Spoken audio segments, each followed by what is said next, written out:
শান্তির বস্তু বলেছেন। আল্লাহ পাক বলেন, ওয়া মিন আয়াতিহি আন খালাকালাকুম মিন আনফুসিকুম আজওয়াজাল লিতাসকুনু ইলাইহা ওয়া জাআলা বাইনাকুম মাওয়াদ্দাতাও ওয়া রাহমা।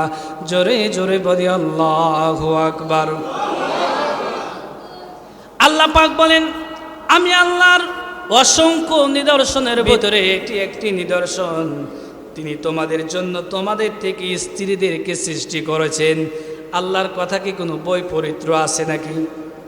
আল্লাহ বলছেন তিনি তোমাদের থেকে তোমাদের স্ত্রীকে বানিয়েছেন, তাহলে আপনার স্ত্রী আপনার থেকে তৈরি হয়েছে, ঠিক কিনা? আপনার স্ত্রী আপনার থেকেই তৈরি হয়েছে। বাড়ি থেকে স্ত্রীকে ডাক দিয়া বলবেন, প্রাণের স্ত্রী, দুঃখ আর কষ্টের কোনো কারণ নাই, তুমি আমার থেকে তৈরি।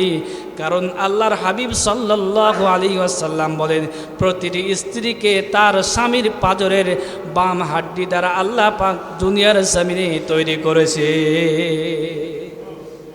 পৃথিবীর সমস্ত স্ত্রীকে তার স্বামীর পাঁজরের বাম হাড্ডি দ্বারা তৈরি করেছে। জোরে জোরে বলি সুবহানাল্লাহ। আল্লাহ পাক বলেন, আমি আল্লাহ তোমাদের থেকেই তোমাদের স্ত্রীকে তৈরি করেছি যাতে তোমরা প্রশান্তি পেতে পারো। স্ত্রীর কাছে গেলে প্রশান্তি আসে না নাই? অথচ আজকে দুঃখজনক বিষয় হলো সত্য, এই যুবকদের স্ত্রীর কাছে গেলে শান্তি পায় না। যুবকেরা স্ত্রীর কাছে গেলে শান্তি পায় না, পায় পাশের বাড়ির ভাবির কাছে, ঠিক কিনা? পায় খালাতো বোনের কাছে, পায় মামাতো বোনের কাছে। এই খালাতো বোন, মামাতো বোন আর পাশের বাড়ির তরকারি সুন্দর সুগ্রানের কারণে অধিকাংশ পরিবারগুলো আজকে নষ্ট হয়ে যাচ্ছে। কথা বলেন ঠিক কিনা? সম্মানিত উপস্থিতি, আল্লাহ রাব্বুল আলামিন বলছেন, স্ত্রী তোমাদের জন্য প্রশান্তি। এবং স্ত্রীর স্বামী স্ত্রী যখন বৃদ্ধ হয়ে যায়, আপনার বয়স যখন 60 বছর, আপনার স্ত্রীর বয়স যখন 60 বছর, আপনি যখন 70, আপনার স্ত্রীও যখন 70, আল্লাহ পাক বলছেন মাওয়াদ্দাতাও ওয়া রাহমা, এই প্রেম, এই প্রীতি, এই ভালোবাসা আমি আল্লাহ 70 বছর বয়সে রহমতে পরিণত হয়ে যায়। বৃদ্ধ বয়সে ভালোবাসায় পরিণত হয়ে যায়। বুড়া বুড়ির ছাড়া কিচ্ছু বোঝে না। কথা বলে ঠিক কিনা?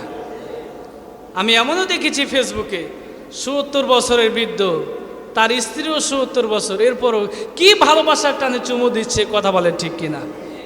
সম্মানিত উপস্থিতি, ইসলাম নারীদেরকে কত বেশি অধিকার দিয়েছেন।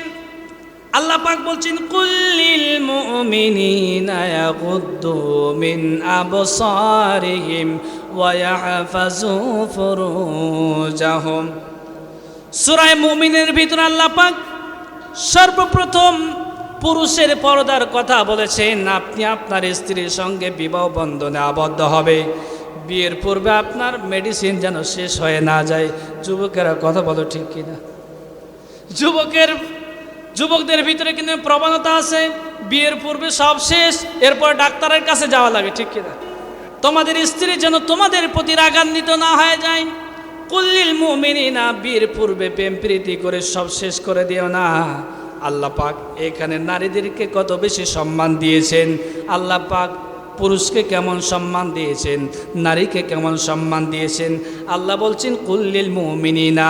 আল্লাহ পাক নুনের ওপর জবর দিয়ে আল্লাহ পুরুষদেরকে বলতেছেন, হে পৃথিবীর যুবকেরা, তোমরা তোমাদের চক্ষু নিম্নগামী করবে, যাতে করে বিয়ের পরে তোমাদের চক্ষু তোমাদের স্ত্রীদের দিকে থাকে, ভাবের দিকে না যায়, ঠিক কিনা? শুধু এ পর্যন্ত শেষ নয়, ওয়াহফাযু ফুরুজাহুম। যুবকেরা কান খাড়া করে শুনুন, আল্লাহ, আমি আমার কথা বলছি না, আল্লাহ কোরআনের ভিতরে কোরআনের কথা যুবকদের জন্য বলছেন। ওয়াহফাযু ফুরুজাহুম, যুবকেরা বিয়ের পরে যেন ডাক্তার আর কবিরাজের কাছে স্ত্রীর ভালোবাসার জন্য যেতে না হয়। আল্লাহ পাক বলছেন ওয়াহফাযু ফুরুজাহুম, বিয়ের আগে মেডিসিন যেন শেষ না হয়ে যায়, এজন্য তোমরা তোমাদের লজ্জা স্থানের হেফাজত করবে। কারণ বিয়ের পরে তোমাদের স্ত্রী যেন তোমাদের থেকে সম্পূর্ণ পরিতৃপ্তি সহকারে ভালোবাসা আদান প্রদান করতে পারে, ঠিক কিনা? আল্লাহ পাক পরবর্তী আয়াতে বলছেন নারীদেরকে, শুধু পুরুষের অধিকারের কথা, নারী অধিকারের কথা কোরআনে বলেন নাই। আল্লাহ সমান সমান অধিকারের কথা বলেছেন। এরপরও যারা বলে নারীদেরকে ইসলাম ঠকিয়েছে, তারা শয়তান, তারা মতলববাজ, কথা বলেন ঠিক কিনা? পরবর্তী আয়াতে আল্লাহ বলছেন, আল্লাহ প্রথমে কিন্তু পুরুষকে বলছেন, কুল্লিল মুমিনিনা, এই যুবক তোমরা তোমাদের চক্ষু নিম্নগামী করো, ওয়াহফাযু ফুরুজাহুম, লজ্জা স্থানের হেফাজত করো, যাতে করে বিয়ের পরে কোনো ডাক্তারের কাছে যেতে না হয়, ঠিক কিনা? ওয়াকুল্লিল মুমিনাতি, এবার আল্লাহ পাক তাই নিচে জের দিয়া নারীদেরকে বলতেছে, ও পৃথিবীর সমস্ত নারী সমাজ, বিয়ের পূর্বে তোমাদের চক্ষু তোমরা নিম্নগামী করো, কোনো পরপুরুষের দিকে টিস দিও না, ঠিক কিনা? টিস দেওয়া নারী দেশে আছে না নাই? আর একটু জোরে বলেন। আজকে পরিতাপের বিষয়, 18-র আগে বিয়ে নয়, 20-এর আগে সন্তান নয়, কিন্তু 20-এর আগে 5 জায়গায় লাইন মারা শেষ, কথা বলেন ঠিক কিনা? বিয়ে করা নিষেধ, কিন্তু প্রেম করা নিষেধ না, ঠিক কিনা যুবক ভাইরা? বিয়ে করা কিন্তু নিষেধ, কিন্তু প্রেম করা নিষেধ না। ও 18 বছর হওয়ার আগে 18 জায়গায় লাইন মারা শেষ, 18 ঘাটের পানি খাওয়া শেষ। এজন্য তো বিয়ের পরে আর স্বামীর প্রতি ভালোবাসা তৈরি হয় না। এজন্য যতজন মায়ের কানে আমার মাইকের আওয়াজ যাচ্ছে, আপনাদের হাতে পায়ে আমি ধরি, 18-র আগে বিয়ে নয়, 20-এর আগে সন্তান নয়, এ কথা নির্ভুল নয়, এ কথা সত্য নয়। আমি বলতে চাই, মেয়ের বিয়ের বয়স হবে, মেয়ের বিয়ে দিয়ে দিন। ছেলের বিয়ের বয়স হবে, ছেলের বিয়ে দিয়ে দেন। কারণ আপনার মেয়েটা যদি আপনার কারণে আর সরকারের কোনো চাপ প্রয়োগের কারণে 18 বছর আগে যদি আপনি বিয়ে না দিতে পারেন, আপনার মেয়ে যদি জেনায় লিপ্ত হয়ে যায়, তাহলে দায় ভার অবশ্যই আপনাকে দিতে হবে। এ মেয়ের কারণে আপনাকে জাহান্নামে যেতে হবে। আজ পরিবারে ইসলাম নাই, কোরআন নাই, হাদিস নাই, এ কারণে মেয়েরা হয়েছে ঐশীর মতো, কথা বলেন ঠিক কিনা? এমন ঐশীর মতো কুলাঙ্গার মেয়ে জন্মগ্রহণ করেছে, বাপকেও খুন করে, মাকেও খুন করে, ঠিক কিনা? এদেশে এমন কুলাঙ্গার সন্তান মনে হয় নাই? আছে? আল্লাহ রাব্বুল আমিন বলছেন, ওয়াকুল্লিল মুমিনাতি ইয়াগুদুদনা মিন আবসারিহিন্না, আল্লাহ পাক তাই নিচে জের দিয়া সমস্ত নারী সমাজকে বলতেছেন, ও নারী সমাজ তোমরা তোমাদের চক্ষু নিম্নগামী করো, যাতে করে বিয়ের পরে তোমাদের স্বামীরা তোমাদের প্রতি নারাজ না হয়ে যায়। ওয়াহফাজনা ফুরুজাহুন্না, বিয়ের আগে তোমার জন্য যৌবন ধরে রেখেছে, ওয়াহফাজনা ফুরুজাহুন্না, আর তুমি 14 জায়গায় তোমার যৌবন বিতরণ করবে, এটা যেন না হয়। যুবকেরা তোমার জন্য তোমার স্বামী যেমন তোমার জন্য যৌবন ধরে রেখেছে, ওয়াহফাজনা ফুরুজাহুন্না, তুমিও তোমার স্বামীর জন্য যৌবন ধরে রাখবে, এটাই কোরআনে কারিমের আদেশ। এই আয়াত অনুযায়ী প্রেম প্রীতি একেবারে হারাম, একেবারে হারাম। বিয়ের আগে প্রেম হারাম। এদেশে এমনও বক্তা আছে প্রেম প্রীতির প্রমোট করে, ঠিক কিনা? ঠিক আছে না ভাই? এদেশে এমনও বক্তা আছে মেয়েদেরকে আরো প্রেম প্রীতি যেন কিভাবে করতে হয় প্রেম প্রীতি শেখায়। ইসলাম বহির্ভূত বিয়ের আগে সমস্ত প্রেম ভালোবাসা সব কিছু হারাম।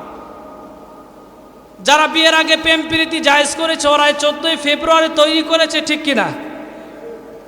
আল্লাহ পাক বলছেন, ওয়াকুল্লিল মুমিনাতি ইয়াগুদুদনা মিন আবসারিহিন্না, হে মহিলারা তোমরা পর্দার ভিতরে থাকবে, আর তোমরা তোমাদের চক্ষু নিম্নগামী করবে। আল্লাহ রাব্বুল আমিন বলেন, ওয়াকরনা ফি বুয়ুতিকুন্না ওয়ালা তাবাররাজনা তাবাররুজাল জাহিলিয়াতিল উলা। কে বলেছে ইসলাম নারীর অধিকার দেন নাই? কে বলেছে কোরআন নারীদের অধিকার দেন নাই? কে বলেছে রাসূলুল্লাহ নারীদের অধিকার দেন নাই? রাসূলুল্লাহ নারীদের অধিকার দিয়েছে। নারীরা ছিল গর্তের ভিতরে, রাসূল করিম সাল্লাল্লাহু আলাইহি সাল্লাম নারীদেরকে রানীর সিংহাসনে বসিয়েছে, কথা বলেন ঠিক কিনা?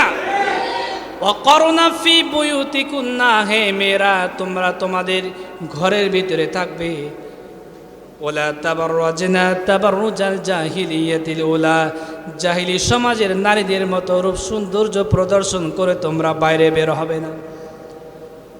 আল্লাহ পাকের কোরআনের নির্দেশ। কে বলেছে নারীদের অধিকার দেন নাই? কোরআন। আল্লাহ ডাক দিয়ে বলে, হে পুরুষেরা তোমরা মাঠে ময়দানে কাজ করবে, আর তোমাদের স্ত্রী তোমাদের বিবি সাহেবা ঘরের ভিতরে থাকবে, সুন্দর পরিবেশে থাকবে, পরিপাটি হয়ে থাকবে। বাড়িতে গিয়ে তোমরা তাদের থেকে প্রেম প্রীতি ভালোবাসা শান্তি আদান প্রদান তোমরা ভাগাভাগি করে নেবে। আজকে পরিতাপের বিষয়, আমাদের মা বোনেরা বাড়িতে স্বামীর সামনে সাজে না, একবারও সাজে না। যত দুর্গন্ধ আর ময়লাযুক্ত পোশাক নিয়ে বাড়িতে থাকে, আর বাইরে বিয়ে খেতে যাবে, মার্কেটে যাবে, গার্ডেনে যাবে, পার্কে যাবে। শিশু পার্ক নাম খুলে দিয়েছি, শিশু নাই, সব শিশুর মা। কথা বলেন ঠিক কিনা? শিশু পার্ক নাম দিয়েছি, শুধু শিশুর মা, একটাও শিশু নাই। সম্মানিতা মা বোন, আপনি পরিবর্তন হন, আপনার মেয়েকে আপনি পরিবর্তন করুন, আপনি পর্দা মেনটেন করুন, আপনার মেয়েকে পর্দার সাথে জীবন যাপন করার অভ্যস্ত করুন। জীবন পরিবর্তন হবে, আখিরাত সুন্দর হবে, ঠিক কিনা? আল্লাহ রাব্বুল আমিন বলছেন, হে পুরুষেরা, তোমরা তোমাদের স্ত্রীর জন্য মাঠে ময়দানে কাজ করবে। আল্লাহ পাক বলছেন, মিয়াউমিল জুমাতি ফাসআউ ইলা যিকরিল্লাহি ওয়া দারুল বায়। নামাজ যখন শেষ হয়েছে আর মসজিদের কোনায় বসে দেখো না, সুবহানাল্লাহ সুবহানাল্লাহ করিও না, মাঠে ময়দানে তোমরা ছড়িয়ে পড়ো। ফাসআউ ইলা যিকরিল্লাহি ওয়া দারুল বায়। খেতে কর্মে তোমরা ছড়িয়ে পড়ো, অফিসে যাও, আদালতে যাও, পরিবারের জন্য 2 টাকা 2 পয়সা উপার্জন করো। আল্লাহ বলছেন, হে মেয়েরা, কে বলেছে নারীদের অধিকার দেন নাই? আজকে আমরা নারী অধিকারের কথা বলছি। কে বলেছে নারীদের অধিকার দেন নাই? আল্লাহ বলছেন, অকরনা ফি বুয়ুতিকুন্না, হে নারীরা ঘরের পরিবেশে থাকো, কাজ করার কোনো প্রয়োজন নাই। আর আল্লাহ যুবকদেরকে বলছে, যুবকেরা তোমরা মাঠে ময়দানে স্ত্রীর কর্মের জন্য স্ত্রীকে আয়লানা, স্ত্রীকে মাস্কারা, দামি দামি সোনা পাউডার কিনে দিতে হবে, সোনা দানা কিনে দিতে হবে। এই জন্য তোমরা জমিনে ছড়িয়ে পড়ো। আর হে নারীরা, তোমরা তোমাদের স্বামীদের জন্য তোমরা সাজু কুরু করে ঘরের ভিতরে বসে থাকো। সুবহানাল্লাহ।